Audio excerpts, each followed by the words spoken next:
আসসালামু আলাইকুম, আশা করি সবাই ভালো আছেন। তাহলে মূল বেতন, উৎসব ভাতা এবং বোনাস, ঠিক আছে?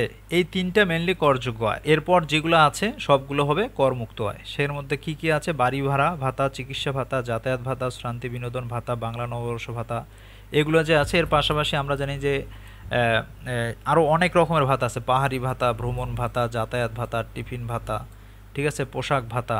সো ম্যাক্সিমাম ক্ষেত্রে যেগুলো দেখবেন যে ই রিটার্নে অ্যালোয়েন্স নামে আছে, সেগুলো সবই হবে আপনার করমুক্ত আয়ের আন্ডারে যাবে। হ্যাঁ, আর করযোগ্য আয়ের আন্ডারে যাবে হলো এই মেনলি এই তিনটা: মূল বেতন, উৎসব ভাতা বা বোনাস, যে নামেই অভিহিত হোক না কেন। ঠিক আছে, আমরা এইটুকের একটু কনফিউশন দূরের জন্য আমরা এখন একটু ই রিটার্নে যাব।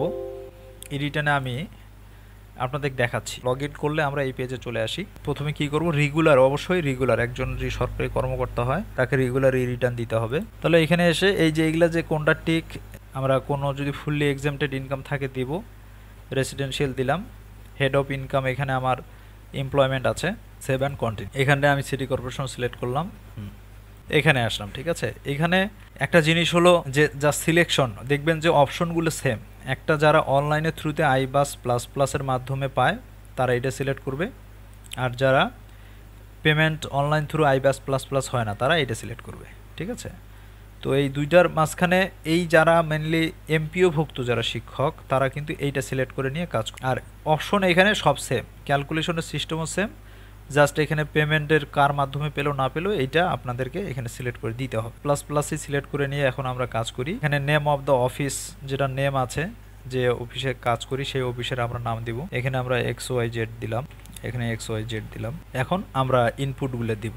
তাহলে আমরা কি জানি, তো আপনারা নিজেরাও চেক করে দেখতে পারেন। ঠিক আছে, সাপোজ এই যে এইখানে যে ইনপুটগুলো আমরা দিয়েছি, বেসিক পে এটা হলো কি স্যালারি, হাউস রেন্ট অ্যালোয়েন্স এটা কি, আমার সাথে সাথে সবাই চিন্তা করেন, দেখেন হাউস রেন্ট বাড়ি ভাড়া করমুক্ত, মেডিকেল অ্যালোয়েন্স এটা কি করমুক্ত, তারপর বাংলা নববর্ষ এটা কি করমুক্ত, ফেস্টিভ্যাল বোনাস আবার ছিল এখানে আমরা যেটা দেখলাম, এটা ছিল হলো উৎসব ভাতা, এটা হলো করযোগ্য। এরিয়ার পে এটা কিন্তু আপনার বেতনেরই একটা অংশ, তাহলে এরিয়ার পেটা কি হবে, করযোগ্য না করমুক্ত? আমরা জানি এটা হবে। কিভাবে করযোগ্য হবে আমি দেখাই। এখন যে অবস্থায় আছে এই অবস্থায় যদি আমরা সেভ অ্যান্ড কন্টিনিউ দিয়ে যদি ট্যাক্স পেমেন্টের অপশনে আসি, দেখা যাচ্ছে এখানে এই যে করযোগ্য আয় আছে তার 9 লাখ টাকা। তো আমরা যদি এইখানে এসে এই যে এরিয়ার পেটা আমরা যদি এখন বাদ দিয়ে দিই, সাপোজ এই যে এরিয়ার পে যেটা আছে এটা যদি বাদ, দেখা যাবে এই দেখেন এরিয়ার পেটা কি ছিল, করযোগ্য একটা আয় ছিল, এই জন্য এখানে ওটা 1 লাখ বাদ দেওয়াতে এখানে কত হলো, 8 লাখ হলো। ঠিক আছে, সো এভাবে আপনারা কারো যদি কনফিউশন থাকেন এভাবেও চেক করে নিতে পারেন যে কোনটা করযোগ্য কোনটা করমুক্ত।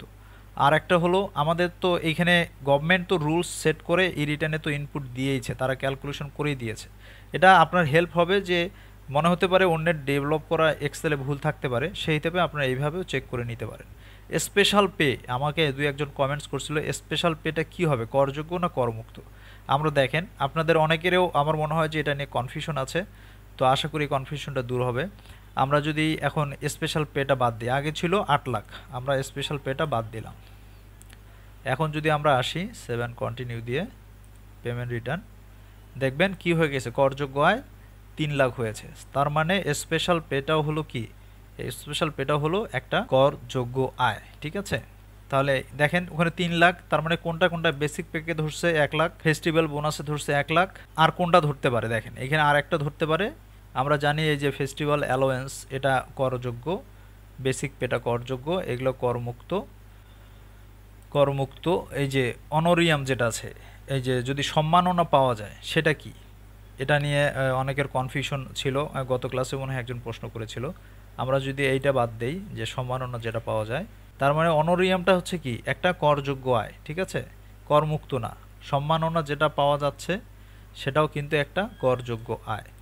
আর তার মানে থাকলো আমাদের কি করযোগ্য আয়, ওইটা বাদ দিলে শুধু এই যে বেসিক পে আর ফেস্টিভ্যাল অ্যালোয়েন্স এই দুইটা হচ্ছে শুধু করযোগ্য আয়ের 2 লাখ টাকা।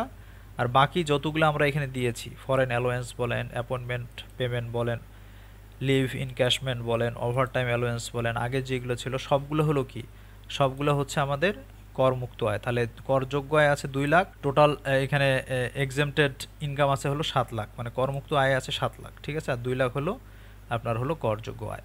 সো এভাবেও আপনারা চেক করে নিতে পারেন কারো যদি কনফিউশন থাকে।